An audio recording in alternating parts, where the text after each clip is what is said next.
Welcome to today's lesson on jumping technique. In today's lesson, we're considering the 4 different jumps that are used in athletics.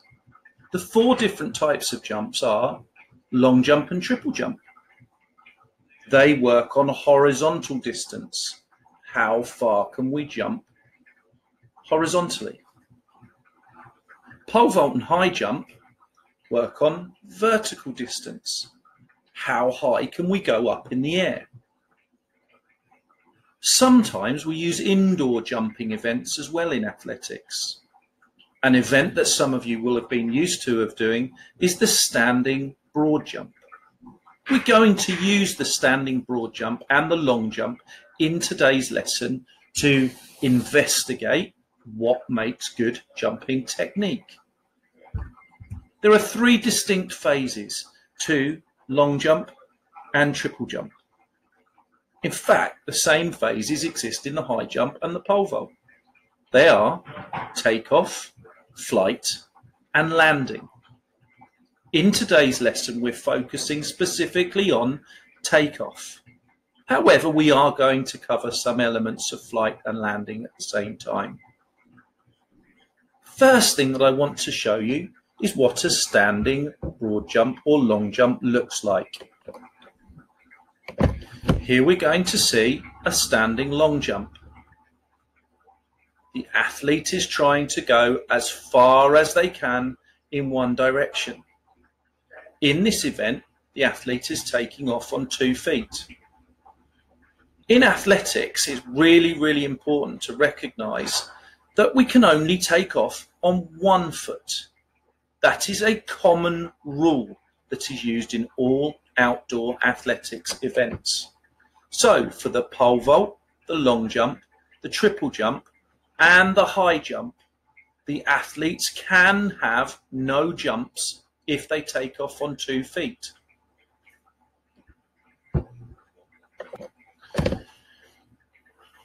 Let's consider some elements that are really important when we're taking off in all of the different types of jumps. The first thing that we need to concentrate on is our head and our chest position. If we lean forwards, then we're likely to fall forwards when we take off. This is going to decrease the distance that we can jump or decrease the height. So it's important that we always have our head up and our chest forwards. If I look down to see where my feet have landed, my chest will fall down. If I look down to look at the ground, then my chest will fall down. Remember, it will decrease distance or decrease height. Another common element that we use during takeoff is what we call the lean. And unlike when running, when we take off, we want to have a flat-footed takeoff. This allows us to transfer our weight effectively. The slight lean allows transfer of weight.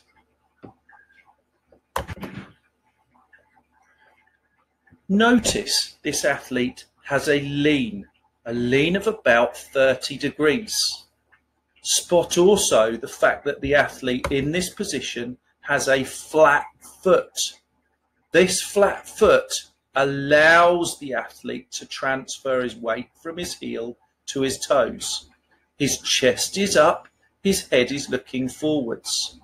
The lean allows us to move into the takeoff position. Spot how the athlete drives his free leg up in front of him.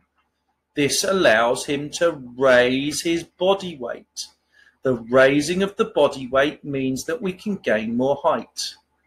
The other thing the athlete does in order to raise their body weight is to rigorously drive their arms. The word rigorously can mean precise or it can mean harshly. We could use both phrases here. It's a precise arm action, but it's moving very quickly or very harshly. So a reminder, head up, chest forward, flat-footed takeoff, slight lean to transfer our weight. It's important that we drive through our ankles, our knees, and our hips. This process is known as extension of the joints, a straightening of the joints. We refer to this in athletics term as an active takeoff leg, driving the body straight. We have a rigorous arm drive. This raises our center of gravity. We refer to this in athletics as an active arm drive. The free leg is driven up into what we call the A position. The A position looks like the A that's on your screen now. I'm circling it with my cursor. We refer to this as having an active free leg. During the flight phase, it's important that we maintain those high hips that we've concentrated on at takeoff. So, key points: head up, chest forwards. Lifting the hips, that's tilting the pelvis in order to raise them up, and then raising our legs. We'll look at this process in a moment through both the long jump and the standing broad jump.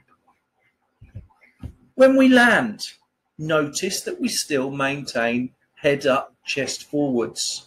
This stops us rotating forwards and losing distance from a jump.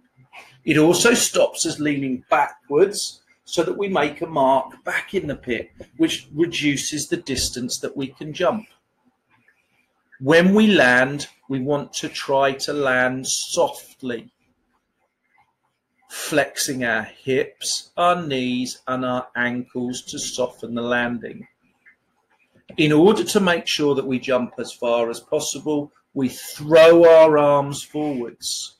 Think about gymnastics. When we did a forward roll and we wanted to stand up, we threw our arms forwards rigorously. This enabled us to stand up. We used the same process in long jump, throwing the arms forwards.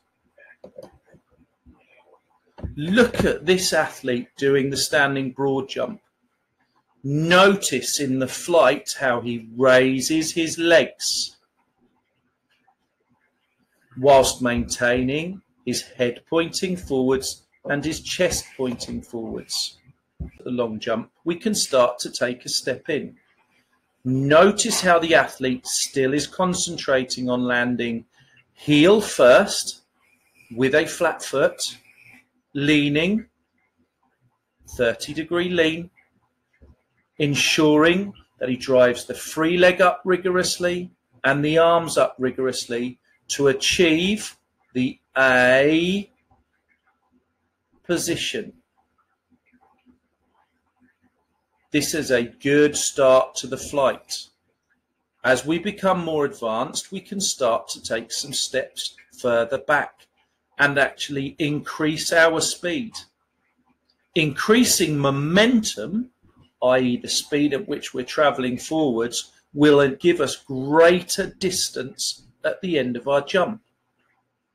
Again, notice that the athlete leans. They land on a flat foot. This is very different to our running technique.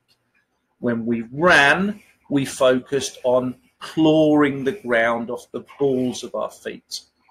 When we do the long jump, we run clawing the ground, but we take off on a flat foot. The flat foot then claws the takeoff board in order to give us forward momentum, and we drive up as much as possible.